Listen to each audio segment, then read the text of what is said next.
Hello friends, welcome back to my channel. ఈ video skip చేయకుండా end వరకు చూసి ప్లీజ్ లైక్ చేయండి. 250 గ్రామ్స్ కందిపప్పుని 2 అవర్స్ నానబెట్టుకోండి. కందిపప్పును ఎక్కువసేపు నానబెట్టుకుంటే కడుపులో గ్యాస్ ఫామ్ అవ్వదు. ఇప్పుడు నానబెట్టిన పప్పుని కుక్కర్లో వేసి పసుపు నూనె యాడ్ చేసి 3 to 4 విజిల్స్ వచ్చే వరకు ఉడికించండి. ఇప్పుడు వీడియోలో చూపించిన కూరగాయలను కట్ చేసుకోండి. వంకాయలను మాత్రం ఉప్పు నీటిలో వేసుకుంటే నల్లబడవు.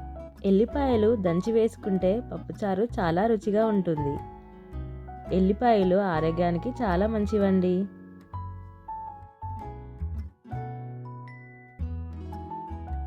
వెడల్పు గిన్నెలో 2 పావుల నూనె వేసుకొని అందులో 1 టేబుల్ స్పూన్ ఆవాలు జీలకర్ర వేసుకోవాలి.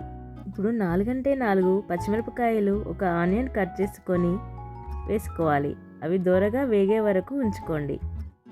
మీకు పులుపుకి సరిపడేంత చింతపండు తీసుకొని నానబెట్టుకోండి.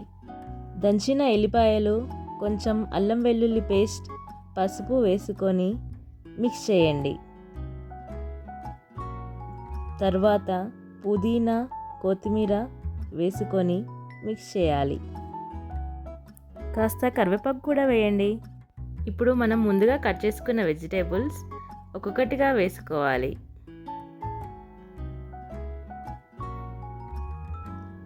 ఇందులో మనం రాడిష్ కూడా వేసుకోవచ్చండి. క్యారెట్, రాడిష్, మీకు ఏవేవి కావాలనుకుంటే అన్ని వెజిటేబుల్స్ వేసుకోవచ్చు. 5 నిమిషాలు మూత పెట్టుకొని వదిలేయండి. వెజిటేబుల్స్ నూనెలో బాగా వేగుతాయి. ఇప్పుడు సరిపడ ఉప్పు, కారం వేసుకొని ఒకసారి మిక్స్ చేయండి. మూత పెట్టి 5 నిమిషాలు వదిలేయండి. అప్పుడు ఉప్పు, కారం కూరగాయలకి మంచిగా పడుతుంది. ఇప్పుడు నానబెట్టిన చింతపండు రసం మరియు ఉడకబెట్టిన పప్పుని ఇందులో వేసేసుకోండి. ఇప్పుడు 1 నిమిషం మంచిగా మిక్స్ చేసుకోండి. ఒక పొంగు వచ్చి కూరగాయలు ఉడికే వరకు ఉంచుకోండి. పప్పుచారు మసులుతుండే 1 టేబుల్ స్పూన్ ధనియాల పొడి, 1 టేబుల్ స్పూన్ జీలకర్ర మెంతుల పొడి వేసుకోవాలండి. జీలకర్ర మెంతుల పొడి వల్ల పప్పుచారు చాలా రుచిగా ఉంటుందండి.